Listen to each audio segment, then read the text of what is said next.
Hi friends, today we will do transcription number 202. So, ready? Start. Mr. Chairman, the Motor Transport Workers Bill, the Select Committee report on which we are considering now is one which has received the support of all sections of the House. It is designed to standardize the condition of service of the worker engaged in this industry and to give them some work at least of the important relief which workers in general in the country get.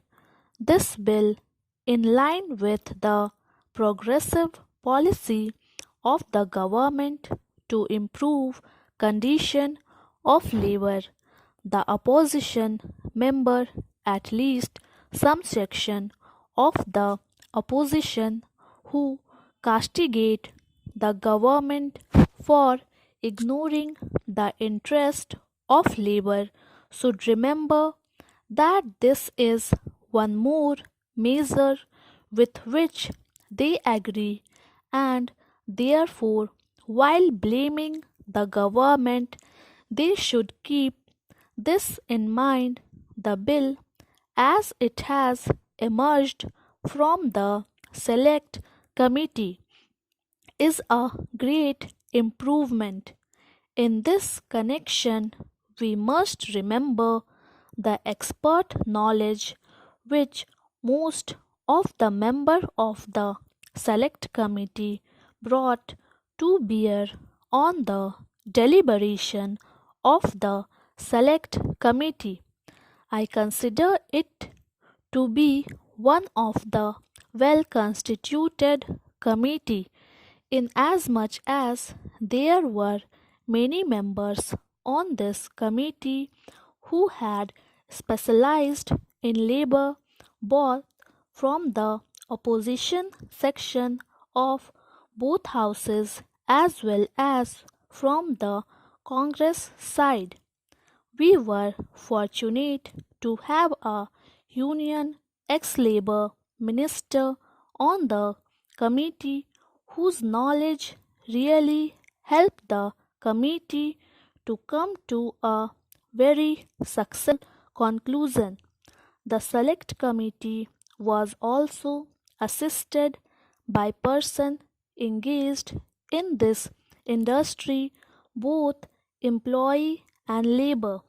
As many as 20 memoranda were presented, and most of them gave oral evidence before the committee. So much so, there was not a single clause or part of a clause or even a phrase which went without being well considered. That is how the bill has come to be a great improvement on the bill introduced. I personally think that the deliberation of the committee were so very well conducted that the report has come to weigh more on the side of the employee, and therefore there is likely to be no room for complaint.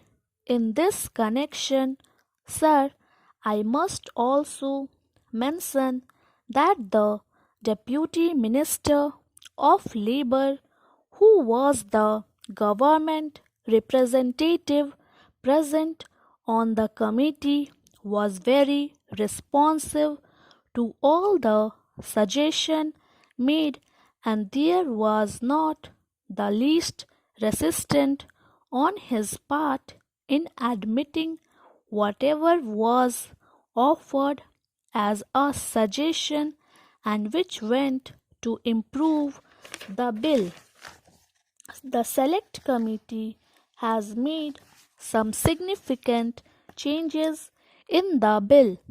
The first change that is made was With regard to Clause 1, with regard to the enforcement of the bill, this has been referred to in great detail in the discussion today.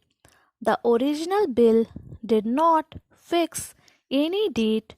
The date was left open to be prescribed by the central government. It was also open to the state government to fix different dates. There was a long discussion about this in the select committee, and the government side represented their difficulties in the way of enforcement of this bill and why they could not fix a particular date in the bill itself. After much discussion, it was agreed that the date should be definitely fixed because several transport concerns were interested in seeing that the provision of this bill were put off from coming into force as long as possible. One could understand their position in as much as great responsibility devolve on the transport concerned by virtue of this measure. For instance, establishment of canteen, rest houses, this and that. It should be remembered that the concern we are dealing with here are not concerned like factories where they are concentrated, where the hour of work and the work itself is confined to a limited area. Here we have big concern and small concern, and whereas it should be open to the big concern to establish rest house or canteen without much difficulty, it would certainly be a great hardship for small concern to come out with the same thing. In spite of all that, the select committee came to the conclusion that the date should be fixed as 31st December 1981. Now, the Honorable Minister is introducing an amendment to have this date as July 1982. Perhaps he will give his reason. As far as I can anticipate, it is only the practical difficulties that the state government will be facing in giving effect to the various provisions of this bill that have influenced him to put off the date by 6 months. If the date is put off by 6 months, there is not going to be any danger resulting from it.